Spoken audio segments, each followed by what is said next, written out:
We stand as one, walk with thousands. Hey everybody, welcome back to another episode of the Dad Bods and Beards. We've got a special one for you guys today, but before we get started, as always, we wanted to highlight some of our sponsors. I have a new problem. We all of our guests were giving them to them too, but I started with the green one. How many have you had today? Don't ask questions you don't want answers to. 3. You do but then drink a little. the orange cream one, the rescue. That one is like candy in a cup.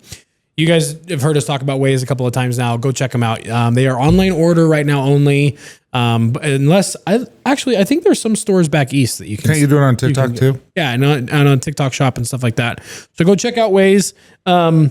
10% of all the sales go to veterans and first responders, which is obviously, you guys know, in Dad Bods and Beards fashion, we like to get behind companies that have a cause, that have, meaning, and they're more than just a brand. And then I'm going to give you a little plug. No. If you guys haven't yet, go check out Tyson's new book. It's A Father's Guide to Mental Health. There's a little segment in there from yours truly and a couple of other of our friends that we've had on the show. I know what a labor of love this was for you to write. Took me a while. It was, it consumed you the whole time you were putting it together. So, go check that out. You can get the physical copy on Amazon now, right? Yeah. I literally just go to Amazon, type in Tyson Allred, and Dad Bods will show up, and that book will show up. And by the time this comes out, you'll put numbers on the pages. So right now, It's self-published. First time book, self-published, self-author, like all that stuff. Didn't use a ghostwriter, all that. And what's funny is I was going to give it free, but everyone I talked to said don't do it for free because everyone will. What is it for the hardback? $24.95. And soft. if you just download it on $14.95 on Kindle, $14.95. who's going to do the audiobook? You and me. Are we going to do that? We need to figure it out. We're going to write it. So what I really want to do is have Logan read it. Because when I read, I don't sound really good. No, but I think I'm dyslexic or something. You have 5 degrees. That's impressive. Yeah. Anyway, I know what I'm reading, but it doesn't come out what I wanted to say sometimes.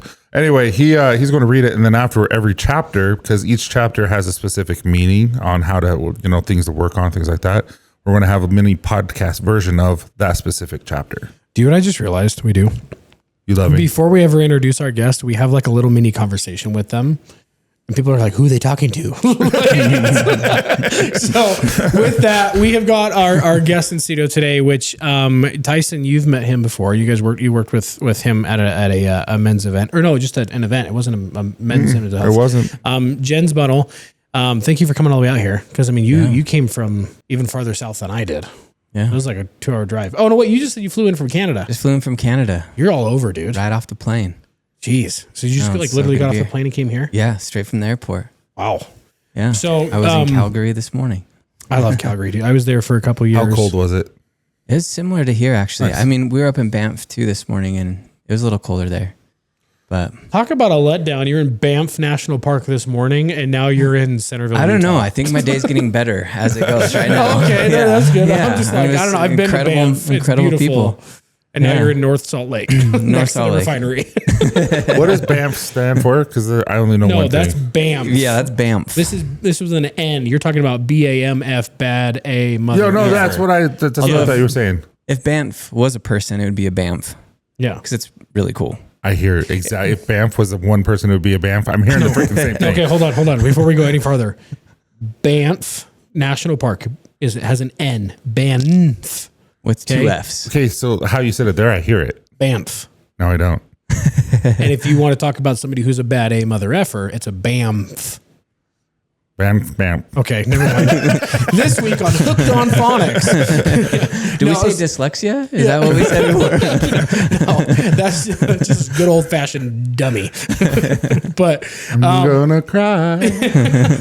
So, Jenz, can you give us a quick intro for anybody who doesn't know who you are and what Momentous Man is and everything that you do? Yeah, I mean, how in depth do you want me to go? As in depth as you would like. Oh man. Okay, we'll give you like a flash of my life from 20 years old on. Yeah. Does that work? Let's rip. And we might interrupt you and ask you a question because if you're doing that, we just probably will sneak in a what? Yeah, that's fair. So I'll start. I grew up in Utah. Went to Southern Utah, Dixie State, now Utah Tech, to play football, and met a really good friend there. So we'll put that there. Served a church mission in Russia. Came home. In Russia? Yeah, Siberia. Wow. Yeah. Do you remember the language? I do. Okay, that's cool. Yes. Yeah, Siberian. Sorry. Why do you say it that way? It was just a dumb mind. Dumb joke. Continue, Jenz. Yes, no worries. I actually met some Russians in Calgary. Did you meet a lot of BAMFs? A lot of BAMFs.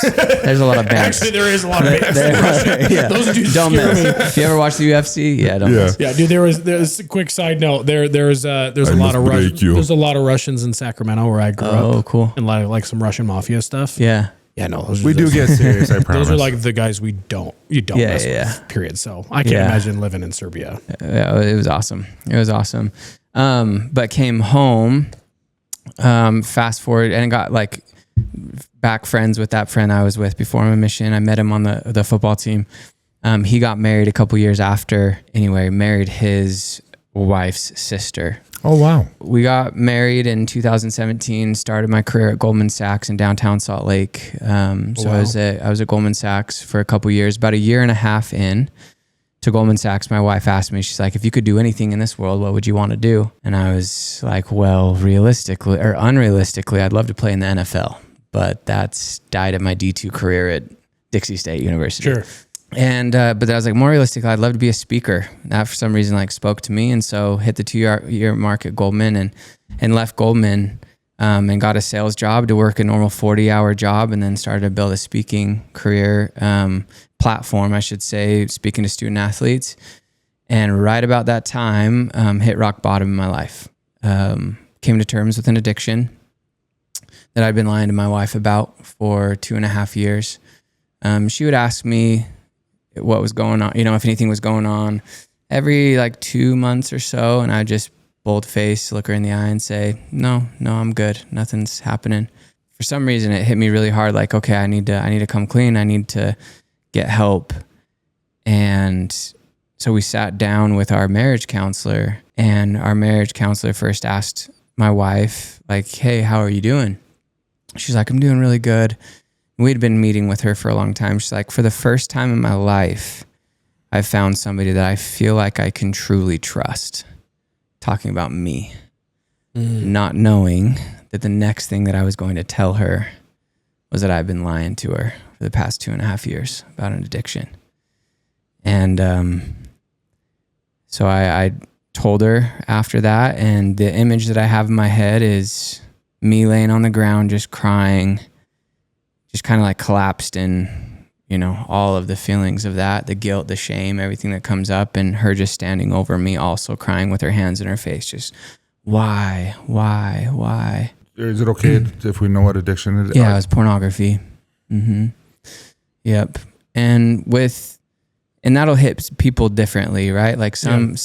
Depending on where you're at in the world and everything, that's can be acceptable. It can be not. For us in our relationship, specifically with kind of her background and the things that she had gone through and all that, it would be better if I went and killed somebody, honestly, and came back and told her. She probably would have taken that better than me lying to her about that specific thing. So next thing I remember, she said she packed up all her things, said you effed up, and slammed the door, and we were separated for 6 months.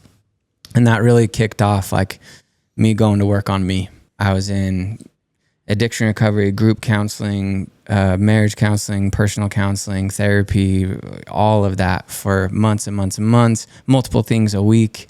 And it really just, as I came through that, I just saw, man, there's so much more than just going and speaking on stage that I've learned that I could help people with. And so it got me into more of the mental and emotional performance skills training space, and went from speaking on stage to doing a little of that to bringing in all these things that I've learned, through that year plus of just all of that, to working with student athletes, doing mental and emotional performance training.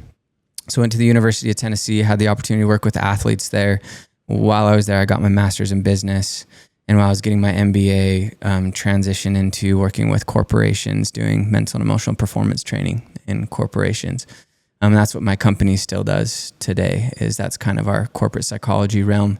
And then just started contracting with companies and building out coaches and therapists and all that to support organizations with, again, performance psychology pretty much in the sales world specifically. And then we started our men's arm, our men's psychology piece. And we have men's community and men's programs.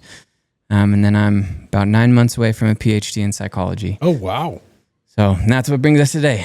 So there's the So I have several questions. few years. But the first question is I know a lot of people who have been affected through pornography. Mm-hmm. And like you said, some people say it's okay, some people don't. Either way, it is an addiction. Yeah. And it does affect marriages and it does affect relationships and things like that.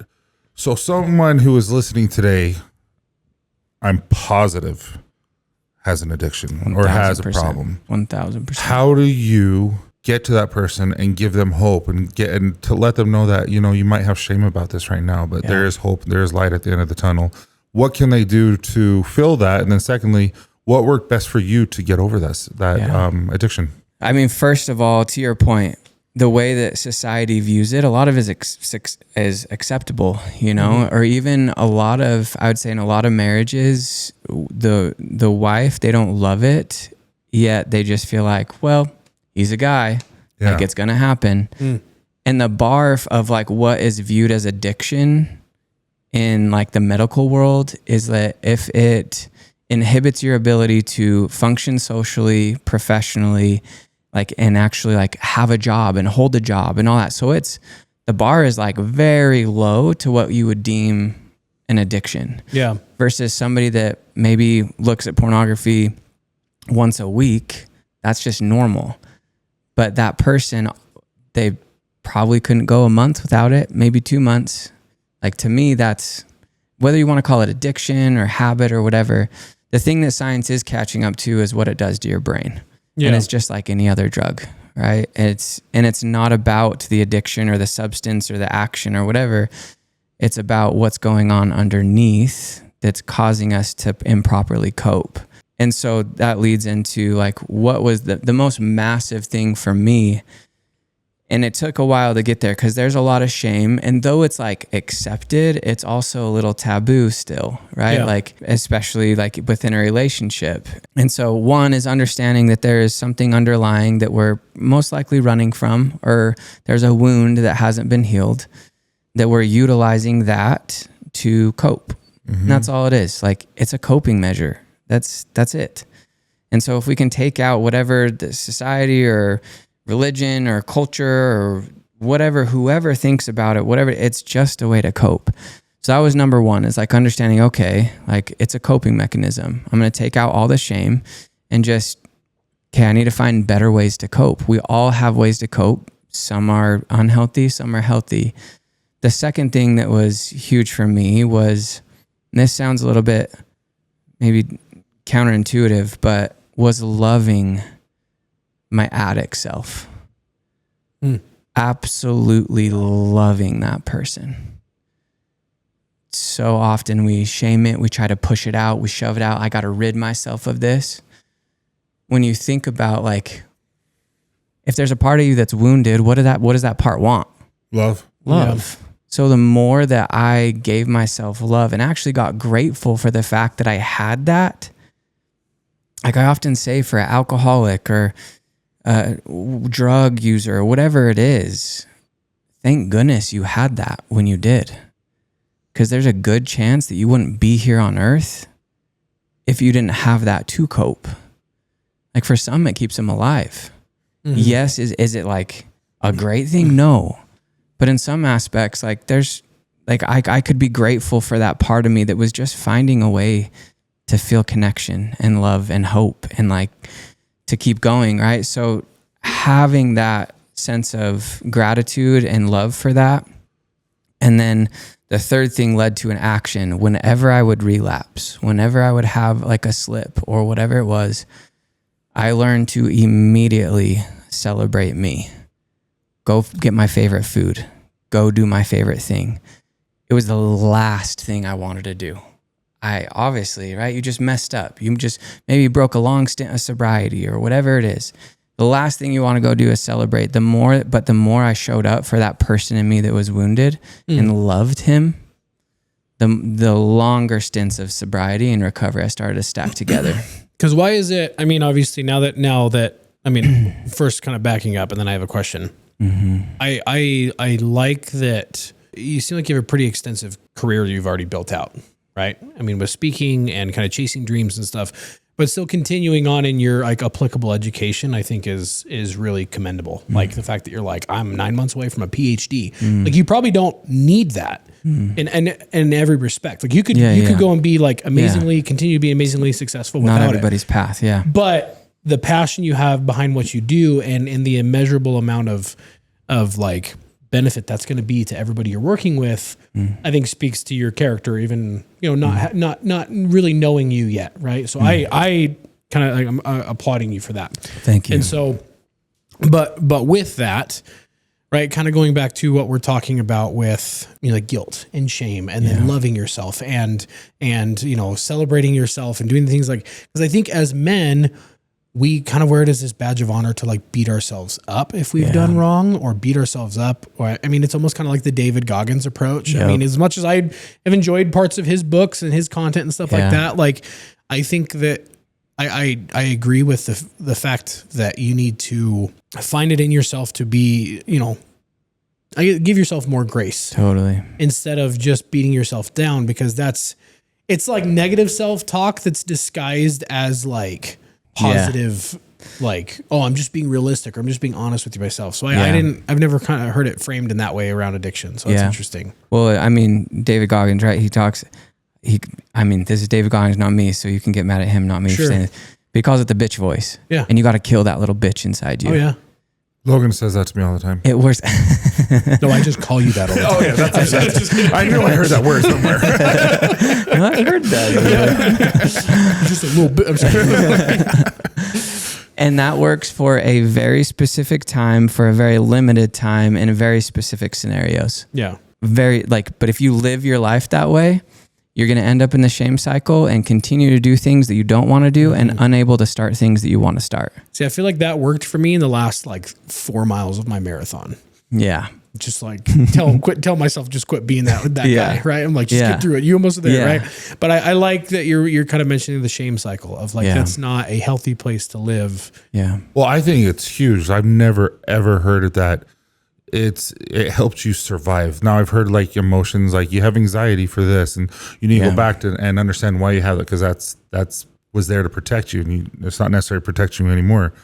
I never heard that having an addiction is something that was there to protect you. Yeah. I've never heard that before. I think that is amazing because it made sense. Because I love food. If I was having a bad day, I would go to McDonald's or something and get something because that was what I coped with. Yeah. We're losing weight now, but there was a point where I would just buy 2 sizes too big because I was ashamed of how I looked. But I would keep eating because I was ashamed. And that's what it is. It's that cycle. It's like, and I'm just like, but what was I afraid of, and what was I coping from, and all this kind. And I'm like, I was extremely depressed. Extremely depressed, and I didn't know it. Yeah, I didn't know what was wrong. I just knew I wasn't happy, and that's what made me happy. And I'm just like, I might not be here. I never thought of that. That's just so cool. Yeah. I don't know. It really hit me hard today. Interesting. It's the more you shame yourself, to your point, after you do something you don't want to do, the more you shame yourself, you just set yourself up to do it again. That's all it is. Yeah, I was Jim Gaffigan. You ever eat 2 Big Macs and the first one, you realize after the second one that wasn't even good? Or what does he say? He says something to that effect. So, and I like that this is universal. I mean, we're talking about your story a little bit and what that addiction was for you, but there's a lot of guys in here that have, or guys that listen that have, like I said, an addiction is a spectrum, right? Yeah. Like in what it is. And like, I have friends that enjoy a drink every now and then. Yeah. Right. And for me, even though it's not a religious or even like a morality issue or whatever, like I choose not to drink because being bipolar, I know what a substance will do to me if I have anything in excess. And I am an in excess guy because of being a little. I know. Please say it. No, but that's what I'm saying. It was like, That'd be the name of this podcast. Stop being stop being a bitch. Yeah. But the point being is though, it's like same thing of like, I know I personally know guys out there that talk about pornography and things like that. Like it's not a big deal. And to them it isn't. I mean, I know to some it's even part of their relationships. Yeah. Right. And then I also know some guys that they're now on a watch list because that's how it started. Yeah. And so and I don't want to paint the picture of like, oh, this is this or this is that or this is bad or whatever. And I like how you said that to some it may be and to some it's not, but the fact that you're talking about openly and candidly of what that was in your relationship with your wife and like the psychology behind addiction, I think is what the focus, what we're talking about, right? Is that like, it's the shame, it's the guilt, it's the way that we beat ourselves up when we have, a bad decision that turns into a bad habit that can lead to an addiction that can lead to total life crisis and total like destruction of like our happy place. Right. Yeah. So when you kind of started recognizing this and working on it and you said there was a period of separation between your wife, what was the I want to know what was the comeback like?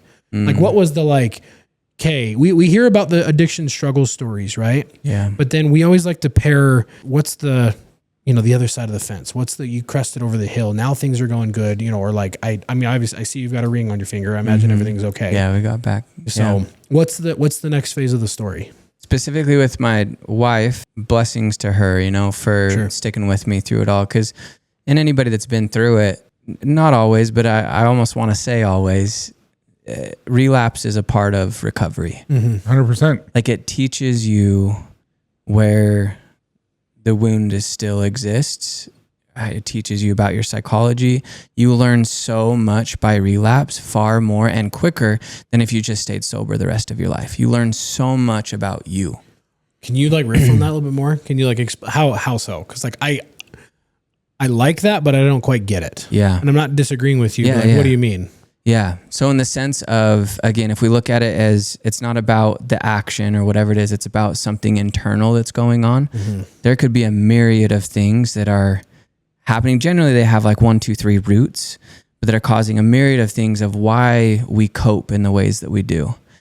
And so maybe I have a relapse and I'm like, oh, I just realized 4 days ago, I got in an argument with my boss and that festered and I didn't cope properly. And that led me to my relapse.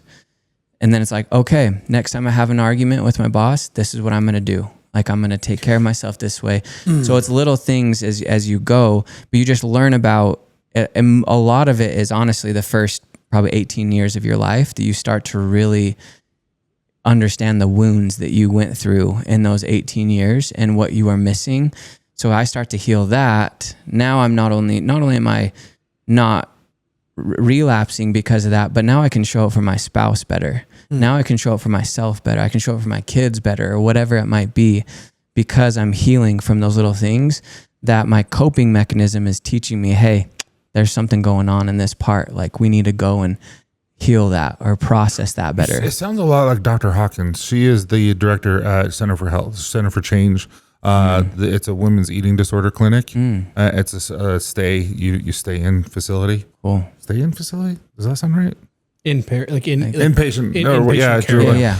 And I had a child in there, and we were talking on the show, and we were talking. It's just like they don't even talk about the eating disorder. Yep. They don't even talk about it. It's just like they give them privileges. If you don't eat, we take it away. If you eat, you got to keep the privileges. That's it. And then the rest of the stuff is they talk about why they have what's the underlying factor, what's the self-esteem, why is the self-worth low, all this kind of stuff. And they get to the underlying cause.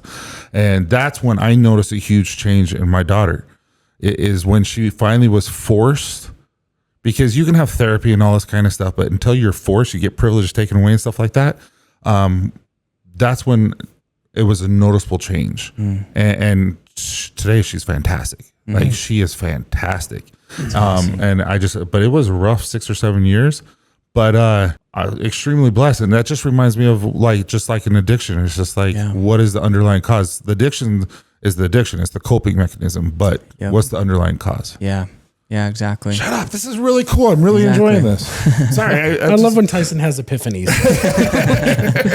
But, and we have a wide range of topics that we cover on this show, right? And we've had a couple of buddies on the show that have talked about addiction recovery, more so from like hard substances, and drug abuse and things like that. And that one's like, yeah, you see physical signs, right? Yeah. And you see, and I mean, like there is, like Tyson talked about this a little bit, but like with some of my bipolar struggles, I had a legitimate food addiction to where I was like hiding ways that I was getting McDonald's because I was so literally depressed all the time and so and suicidal and all that stuff. And that was the one thing that really I coped with. Yeah. To the point where it caused problems in my marriage. Yeah. When we were struggling financially and I'm out here spending $30, $40 a day on fast food. And that adds up. Yeah. You know, because I feel like in the culture nowadays, like especially with Instagram, TikTok, all these things like that, people are quick to self-diagnose things or like blow things out of proportion, right? Whether it be, you know, being on like an autism spectrum or ADHD or depression or anxiety. And I'm not saying that it's like and I'm not saying it's like a like an attention seeking thing, but I feel like we're in the age where a lot of people are like, oh, childhood trauma or, oh, this led to this, like a lot of self-diagnosis. So like, how do you start down this, like the self-discovery path without like overdoing it? But like, that's a great question. Do you get what I'm saying? Yeah, totally. Things start to come out in this world and then it becomes like a fad. Yeah. And then a fad becomes cliche. And so then we miss kind of the essence of what it's really for. And people start to repel that, right? Like, oh, there we go. Just talking about trauma again. You know, like you just forget it. You just put it in the past and just don't think about it. And then you're fine. When no, like there's substance to it. It's just, we can't lose the substance. Like we can't lose, it's not something that's flippant. Like, oh, well, I do this because in childhood I did this with self-diagnosis or whatever it is. There is a lot of substance behind it. So, I mean, number one is I'm a huge fan, obviously, of one-on-one, eye-to-eye therapy. And finding somebody, sometimes finding therapists is like finding a medication that works for you or whatever. And you're not always going to get it right the first time. But when you find one that is extremely skilled at what they do and can connect with you and not tell you what to do, not even give you advice, but be able to ask the right questions, as almost like what our therapist would always say. We'd be always like, thank you, saved our marriage, saved our life. She's like, I just pointed the flashlight up the hill. You had to walk it. Ooh, I like that. Like I just pointed the flashlight. You had to walk up the mountain. And that reminds me of Ken Adams. He just asked a bunch of questions. He's with the Upgrade. Cool. And he just asked questions, and then next thing you know, you're crying and you're talking about something that you're like, what? Where did this come from? Yeah. Behind the fad and the clichéness of childhood trauma and all of that, there's substance. And there's a reason why it's talked about in the way that it's talked about. So it's kind of like if we can push out kind of some of that clichéness or fad or whatever and like, okay, so why are people talking about this? Why is this a thing for so many? There has to be something there. And with that, with trauma, all of that, there's definitely something there. So how did all of this lead into the Momentous Man, and where did that originate from? So you talked about wanting to become a speaker and you went through all this stuff, and we got all the way up to the present day of now you're 9 months away from a PhD. When was like you caught your big break with the Momentous Man, and what is it like, you know, somebody who decides to work with you in that whole program? And are you going to make everyone say doctor? 100%, dude. If you get a PhD, yeah. So if I got a PhD, I would say I would tell everyone they don't have to accept Logan. I'm like, Logan, you have to call me doctor. As far as Momentous Man and our men's side, so my company's Momentum, and that's like the parent company, and then we like I said, we have our corporate wing and our men's side. And our corporate psychology side that's been our bread and butter for the past, half decade or so. I've always had it in my heart for men, and it's so close to my heart because one of the very first things that I was plugged into in my darkest moment was a group of men. I think logically, there's a lot of things we know logically in this world, but then to truly like internalize it, like that I'm enough, or I can do what I say I'm going to do, or do incredible things in this life. We can like think that logically, even know it logically, but until it gets to our heart, like it's really hard to truly embrace that, not second guess yourself. And that was for me when I walked in. I knew that I wasn't the only one that had ever struggled with this, and you won't be the last. Potentially, yeah. Like potentially ruined my marriage and all these things. Like I knew that logically, but until I walked into a room with 6, 7, 8 other dudes that are going through exactly the same thing to varying degrees. Some had affairs, some pornography, like either way is betrayal to a spouse and to themselves and their values. Until I walked into a room of a group of men like that, it didn't sink in. And when I realized the common humanity that we all have as humans and the things that we go through, and that I wasn't the only one, again, logically we can say that and we can hear that. But when I internalized that, that was the start of everything. Because addiction most of the time is a very like solitude based isolation situation. I mean, and plug in whatever, your addiction exactly. is. I mean, it's a hide it, it's a sneaky, it's a, yeah. sneak around. Shame. And we use addiction kind of loosely in this because it could be thoughts to yourself and perpetual negative thoughts. It can be anything, right? Like you plug in, you've been saying for the past 6 months that you're going to get up early and go to the gym. And every time you press snooze on alarm and don't get up, you shame yourself. Like you plug in that and you can apply all the addiction recovery stuff, all of that to that scenario. Don't shame yourself after. If you shame yourself after, you're not going to wake up the next morning. That's for sure. So being a victim or having that victim mentality is an addiction. Totally. I mean, it's a coping mechanism. Shut up. Like we cope You with were like it. giving me all these tidbits that I never even thought of. Like we cope with all of these different things that we think, or we use the victim as, and we can even say coping and or a protective mechanism. Coping is the same thing as protecting. We're trying to find self-security in this, right? And so if I'm coping, I'm also trying to find some sense of security in my life. And that victim mentality or whatever provides security. It's everybody else's fault. Woe is me. That makes so much sense because Interesting. I have someone in my life, and I won't say who it is. Logan. He's like, Logan. He's a little that I was just eating dinner with him on Sunday, and it was just negative after negative after negative. And I, when I left, I talked to my wife, and I'm like, they're hurting. Yeah, they're hurting bad. And after the fact that you just said, I'm like, they are coping. And I'm just like, holy cow! It's just like, okay, now I know what I need to do to maybe help them. Yeah. Because at first I'm just like, this isn't a person I want to hang out with, like as much as, you know what I mean? And now it's like, oh, I didn't realize. Like, I get it. Yeah. No, so thanks, man. Interesting. Yeah. How long do you need to do what I want you to do? Not long. Okay. Okay, well, that's kind of a good, but like a hard segue. So you met Jenz at Chad Hymas's ranch, which we just convinced Chad to come be on the show. Cool. We just spent we convinced him a long time ago, but I had his he's wrong Chad phone Hymas, number. and he's a busy dude, right? And I had the wrong phone number. Nice. Yeah, he texted the wrong number. So Chad, I mean, everybody who doesn't know Chad Hymas yet, I mean, he's a prolific speaker, dude. I mean, Dude, he had Logan balling. yeah, he had. Oh, I mean, he had me with the event that we went to this weekend with Neuromastery, which is now category of 1. The guys that listen to the show know all about Brock and Cam, and he's been on whole group twice. And but we had an amazing weekend out at Chad's ranch, and all the guys and Chad came and spoke to us, and he just, I mean, he got me really bad. Like I was bawling, just writing all these notes and stuff that I need to work on. And then Tyson was talking about how he had met you at his ranch just literally the weekend prior.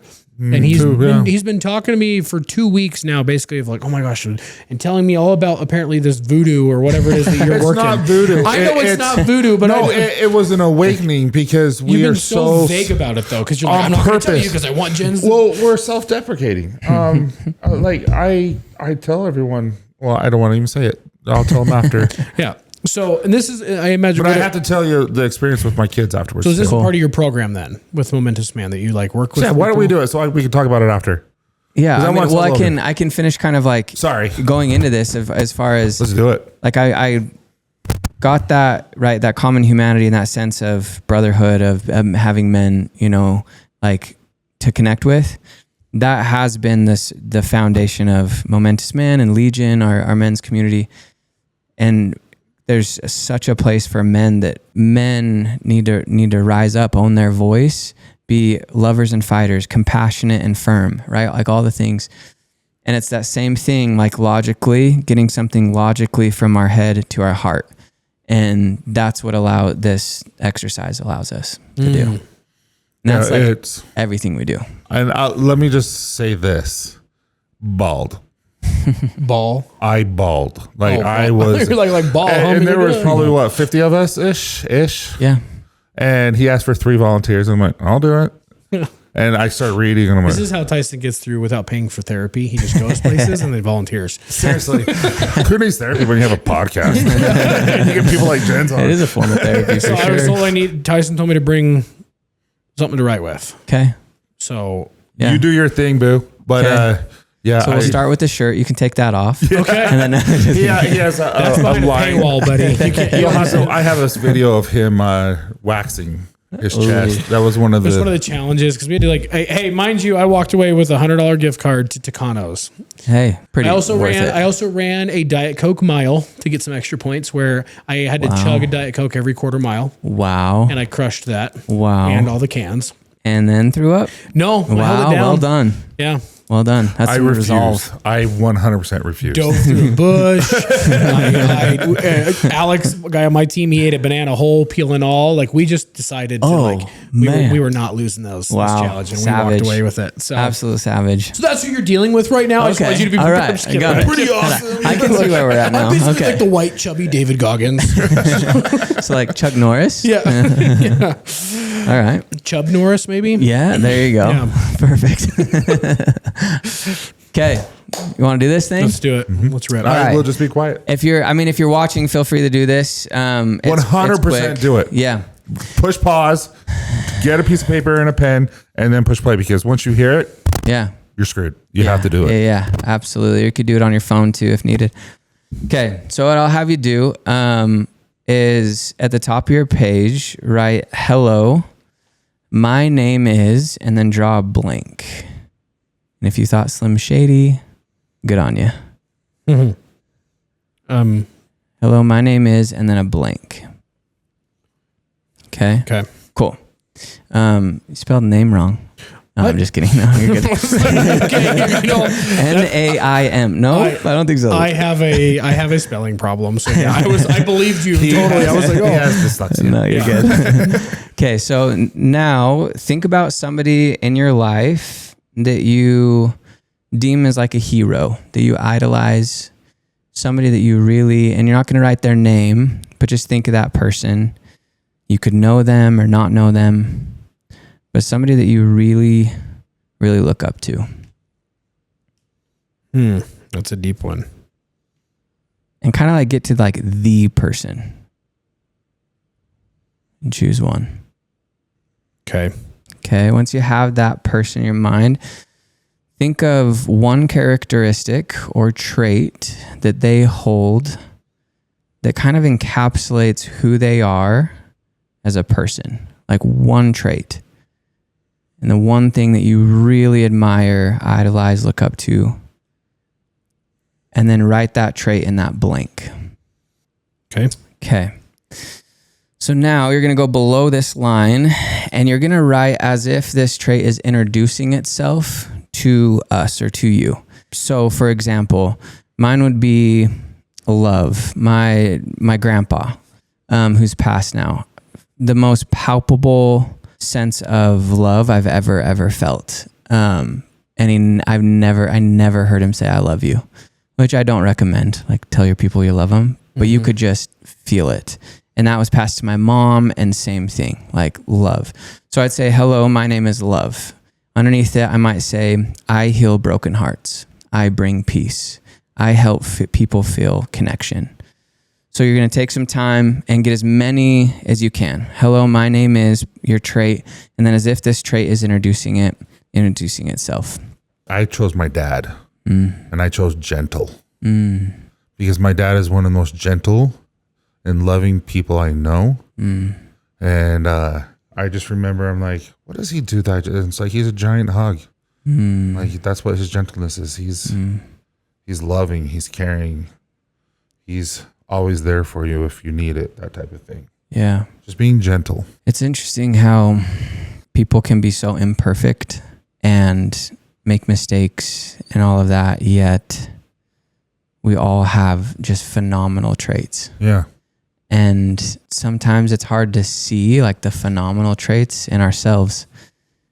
And you know, it's easier to see the phenomenal traits in others and then kind of sometimes, you know, forego the negativity or the tough, especially if they're a parent or something, we idolize them. And in all reality, like we hold just as many good traits as they do, you know? And I actually told my dad about this, and I had my mom and dad do this too. And my mom really helped her. But I told my dad about how I chose him, and he was really honored. I thought it was really cool. I'm like, yeah, this is who you are. And my mom's like, that is him. That's cool. And all my kids were like, yeah, Grandpa. That's it was cool. Cute. It was cute. Cool. Okay, maybe write one more, maybe two more. And then also, while they're writing, one more time, you mentioned about our neural system doesn't forget. Our, nervous system. Nervous system doesn't forget. And how does that help us become more aware of who we are? Does that make sense? Yeah, it's a really good question. It's my favorite. One of my favorite principles is the idea that the nervous system, we know that it helps us do all things functionality that we don't think of, right? Like it helps our organs run, fight or flight, like all of that. It's so important. And there's two things about the nervous system that's not often talked about or really like conceptualized. One, you are every day that you've lived. So every single day is a part of your life. It doesn't forget about a thing, and that's how it protects you. The second thing is that it doesn't know time. That's why you can smell a smell, think a thought, watch a show, hear a song, and it puts you back in that nostalgic moment. That also goes for pretty tough and tragic moments in our life. So you might have something pop up in your life that to your nervous system, it hits your brain, and it's very similar to something that happened when you were 5. Your nervous system doesn't know time, so it's like your brain says, oh, I've seen this before. I know exactly how to react. And I react as I did at 5. And that's why we have like these big reactions to it, right? Like a good example is a soldier comes home from Afghanistan, a couple tours. He's been home for a couple months, driving on I-15 in Utah, about 80 miles per hour, sees a paper bag roll out in front of his car, grabs the steering wheel, pulls out of the way, hits a car next to him, they roll. To us, that's a paper bag. To him, just 2 months ago, it's a roadside bomb. So he's immediately getting out of the way. And so the nervous system not knowing time, it acted as if it was 2 months ago, 2 years ago, whatever it was, when he was in his on his tour. And so it makes me think like, man, how many paper bags do I have? Like how many things come up in my life that would be something rooted in the past that I'm reacting to now as if it's the past? You talk about triggers, right? That comes up. Like if you utilize this with your spouse, not necessarily be like, oh, where is this coming from? What happened to you in your childhood? But if you recognize like, wow, why are you reacting this way? Like I just said this, or I just did this. Like what in the world? It can bring in some like, interesting. Let me learn more about why they're reacting that way, or why am I reacting this way? Yeah. That's what addiction is a lot of times, is a reaction of the past. Something happened in the past, it gets triggered. Now I need to cope. So if I can go and heal that and figure that out, of my past and process that, now the trigger isn't happening in the present. It can heal the nervous system. Yeah. Anyway. No, I was just creating conversation, but I absolutely love that. It's one of my favorite While principles. we're I waiting could for go him on to- and on. Okay. Yeah. You got it? I know you taught it and I loved it. Yeah. Okay. So with that trait now, what you'll do is you'll take your pen, or if you're writing on your phone, you'll do it on your phone, but cross out that trait. Just put a line through it. The one at the top where it says my name is. Yep. Just that trait. Okay. And above that trait, write your name. My name. Okay. And now read back through what you wrote. The beautiful thing about this exercise, and the thing that is so cool is, and like kind of the psychology behind it, is that we don't idolize or look up to people in our life that are some far off distant person that we're not. We look up to them because it's familiar. It resonates with who we already are. Yeah. And I guarantee if you were to take that to the people that have known you the most, known you the longest. Read it out loud. Yeah. If you take that to those people, they're going to be like, it's exactly who you are. Exactly who you are. Were you were 20, 15, 10, 5 years old. You've always been that. And the cool thing is I guarantee that if somebody in your life that looks up to you, they would write that same exact thing about you. Are you allowed? Do you feel comfortable reading that out loud, Logan? Yeah. So how I'll have you do it. Are you cool if I give you a structure to share?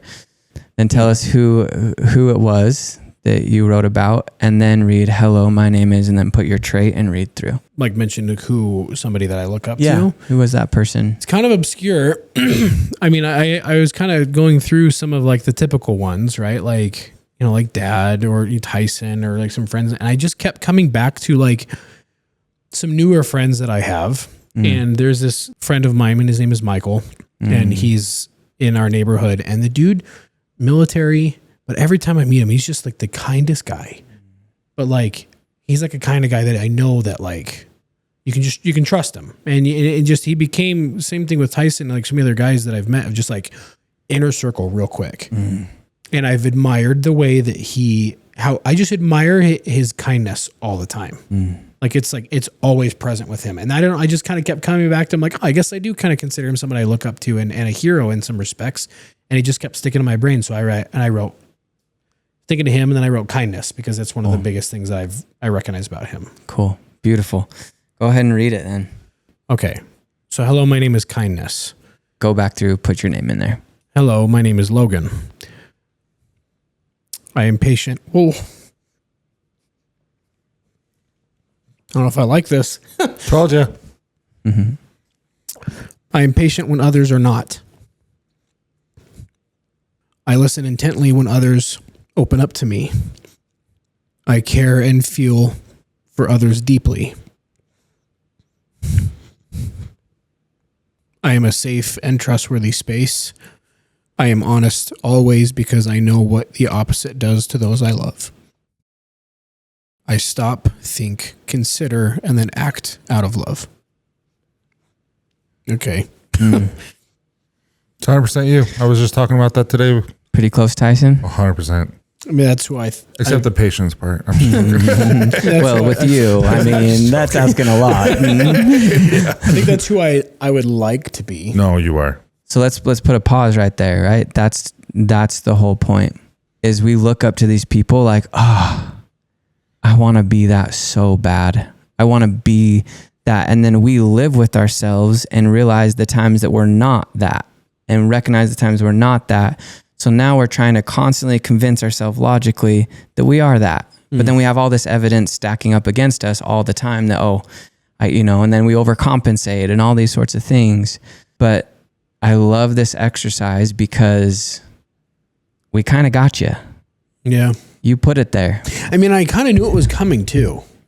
You know, but you don't. Yeah. It's like, you know it. And then I think it was like, okay, I figured at some point my name was going to be in replacement of it. And it's like, I'm trying to think from this perspective of, how I view, Mike and how I look up to him. And then I think it's the reading it out loud. It's almost like the affirmation thought of like, okay, I see what you did there. Yeah. Which speaks to not your mind, but it speaks to your heart. And this affirmation, like you said, of, oh, that does feel good. That is me. And it's like these walls and this way of like, okay. Well, it's like clearing the roadway, like you said, between your logical brain and your heart. Yeah. Right. And this is one thing that I think I'm realizing more and more is kind of looking at my journey through different things and also looking at the science behind it of like, I was like every other 18 to late 20s, I was an idiot, right? Because I mean, we know that your brain development isn't even all the way done until you're like late 20s, early 30s, right? And so now I look at things like this and exercises like this and the psychology and the mental health and all these type of things as like this like calling that I feel like so many men feel a pull to, or like they feel like called to like work on these things and improve their life. But then like society and so many other things smash it down of like what a man should be. Yep. And this to me is like the epitome of masculinity, not to like put us on a soapbox, but like you played college ball, like, and so did he. But other than that, like, I mean, I feel like when you're in the presence of another guy that could do some serious like damage, like you can kind of feel that, but then also be able to like sit down and be like, hey, but we're going to talk about your emotions. Yeah. And let's work on some inner child stuff. Let's work on some other stuff. I feel like that's where men we want to be. We want to be, you know, the warrior in the garden. Right? Yep. We've talked about that quote before, instead of the gardener in the war. And Jordan Peterson talks about, you know, the definition of a dangerous man is somebody who, right, you could probably say that more, you know, eloquently than I can, is like somebody who has the capability but doesn't. Yeah. And then has the ability to like reserve themselves. Sorry, you peaked, you know, you like poked that part of my brain, and I'm over here all on this like I did this with my kids. Emotional trip now. So so I did this with my kids. I have a daughter who is struggling with self-image. She feels like she's ugly. She feels like she's not worth anything, all this kind of stuff. And I'm like, no, I just learned something. We're going to all do it as a family. And she put like herself that she's ugly. And then the person she chose was my wife. And that she was the love, kind of like what you did with your dad. And one of the first things that is I am beautiful. And she just, when she read it, after I kind of explained what it is, and it's her, it resonated with her.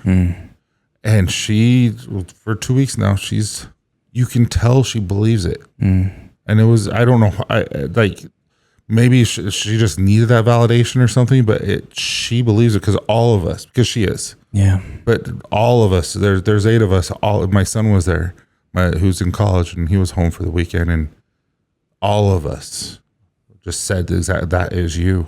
Yeah. And it is her. But it was so cool to have her experience that, like truly experience it to the point where she believed it.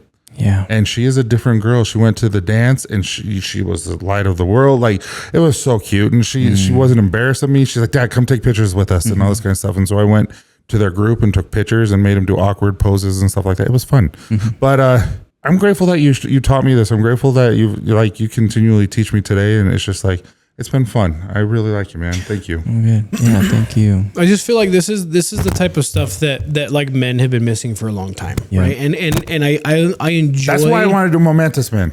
This is why I enjoy this because, and this is why I feel like the podcast is called to do and all that kind of stuff is make this kind of stuff like normal. Yeah. Like make this kind of stuff more than just some Instagram or TikTok, video that is, oh, that was cool, I saved it. It made me feel good in that moment. But it's like it like to work on stuff like that. And it's like it takes 10 minutes, 10, 15 minutes to trigger like this emotional desire and change. Cause like this is right along the line. This is the funny side. Sorry, Logan's having epiphanies in real time.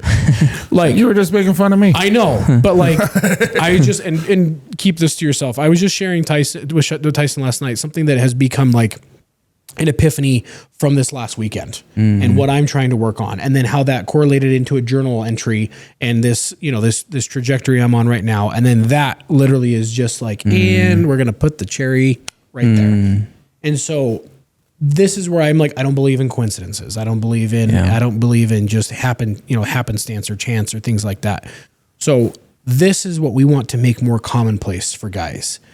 And like, this is what it's like as I'm getting older and the more people I interact with and the more interaction with my wife, this is the attractive shit.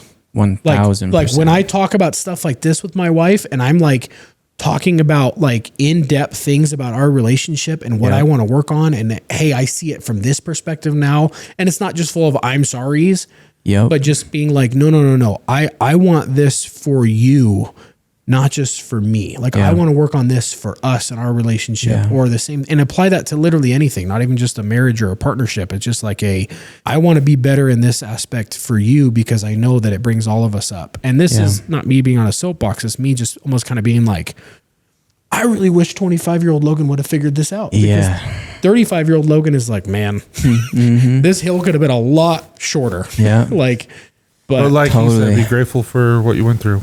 Oh, Love 100%. that. Yeah. Yeah. 100%. Like Because it was there protecting you, and it's I'm coming up on the 8-year anniversary of one of my rock bottom. And naked in the straight behind no, back no. of a top And the cool part is a lot of guys have heard this story, and I'm not going to go through it. I can tell you about it later, but I'm going back, literally physically going back to California this next week to tackle that demon with the police officer that saved my life. We are going to literally retrace my steps. Wow. That led up to where she and I met and when she saved my life. Wow. It's just gonna be me and her. We're gonna film it, and I have not physically been on that road where it happened for 8 years. Wow. And so it's like I could never imagine being able to do this, but it's this long, it's figuratively and literally like this long road of progression, and I'm grateful to be on it, and I'm grateful that you came to be a part of this, because I mean, guys, if you didn't do this, rewind it and do it. That like unlocked something inside me that I don't know. Beautiful, man. I mean, you're speaking so much of what this world needs and like what is in my bones. As far as with men, it baffles me. It absolutely baffles me that vulnerability is deemed as something as weak. Yeah. Like to show your emotion, to get real, to get eye level with your wife and express something that's vulnerable. Why is that viewed as weak when it's something hard to do? When we see men go do hard things, you brought up David Goggins, we respect them. It's attractive to other women, like doing hard things. And so when we're vulnerable, it's hard to be vulnerable. It's the strongest thing you could do in life as a man. The number one thing that a woman wants, according to research, is from a man is awareness. Awareness from their man, awareness of themselves, awareness for their spouse, because awareness creates safety. So if you as a man can express your emotion, you obviously feel safe enough to express that with her, knowing that she could reject you in that. She could make fun of you in that, and you're still doing it. To her, that in her subconscious is like, wow, he's safe, because if he can be vulnerable with me, or if he can speak up and say no, if he can have a boundary with me, even though if the woman doesn't like it in the moment, it creates safety. Well, and then you give her the opportunity to protect your vulnerabilities. Yeah. You know what I mean? I mean, it's like so cliche, but this will be kind of the last thing maybe we ended on, but like, it's like the animal kingdom thing, right? Like we've all seen that, like, you know, like the king of the pride, and then like some of the female lioness, like they'll like tuck their head under his neck in like a fighting situation, right? Because she's like kind of protecting like one of his vulnerable spots. But yet he's the king, he's the alpha, when in reality he like weighs and relies heavily like on the females in his pack, and so, or in his pack or his pride, whatever you call it. But it's like I love the positivity behind like male vulnerability as a show of strength, because it's like, it takes a lot of balls to be eye to eye with somebody and talk about your weaknesses and your struggles. And then you find like, oh, I'm not alone, and I can do this with help, and I can work through that. So if somebody wants to find you and work with you, or go to, through the Momentous Man program, where do we send them? Yeah. Socials, just my name on socials, Jenz Bunnell. And then our website is momentumwe.com. Awesome. Well, Jenz, thank you for coming out. Thank you for helping me kind of work through some stuff I didn't realize that I needed to, and give yourself some grace, you guys. Work on yourself, and I don't really have much for that other than just get out of your own damn way a little bit. stop being a little. Stop being a little bit. Yeah. I keep stopping myself like I don't say that all the time. But that's what we've got for you guys this week. So we love you, and we'll catch you later. Toodles. Toodles. It never ends.